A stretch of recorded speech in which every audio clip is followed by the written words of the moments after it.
Okay, guys, welcome back. We're going to look at 7E, which is using matrix algebra for systems of linear equations involving more than two variables.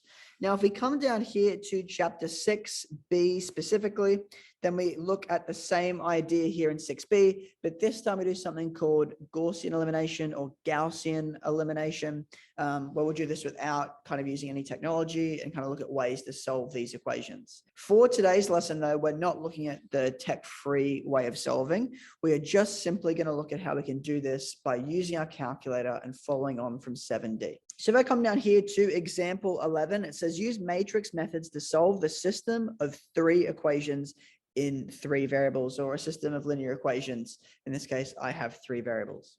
So exactly the same way I did earlier on in chapter 7, we're going to create our coefficient matrix.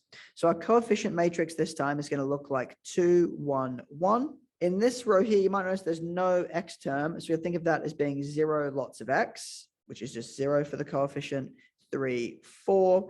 This time I have 6 x's, I have 0 y's, and I have 1 z. So that's my coefficient matrix. Now I'm going to have x, y, z on the side here. Put a little bar inside that z. That way you guys know it's not the number 2. And that is going to be equal to -1, -7, and 8. Now, in order to solve this system of linear equations, we're going to apply the exact same methods that we did earlier on when we looked at this with a 2x2 matrix. What we did with a 2x2 matrix is I took the inverse of my first matrix. So if I write my inverse now to the -1, multiplied that by my original to get my identity matrix, essentially simplifying those two away to give x, y, and z.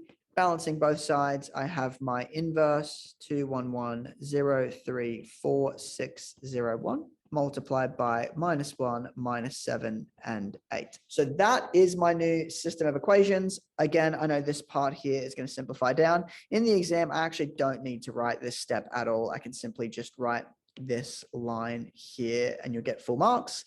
But again, I just kind of wanted to show sort of the idea behind what we're doing. So I can get rid of this step.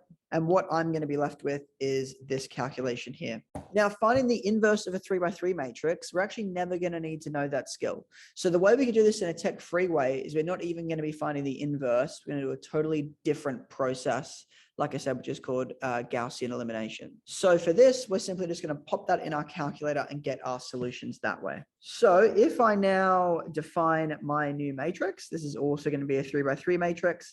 As like a nice quick way to do it, if I've already got this written in, I can just copy the template and then I can just, delete my numbers to edit my numbers.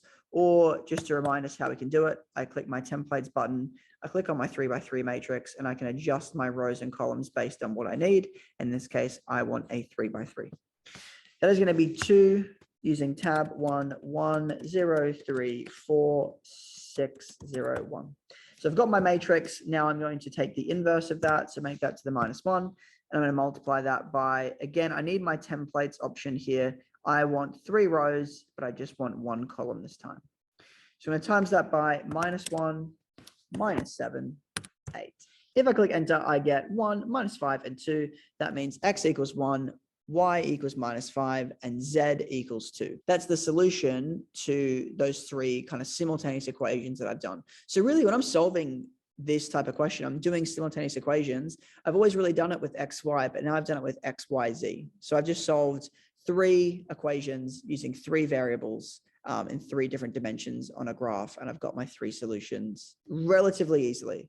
And this is really why matrices are so useful for linear algebra. So if I write my answer, that was 1, -5, and 2. So therefore, x equals 1, y equals -5, and z is equal to 2 for these 3 equations I have over here.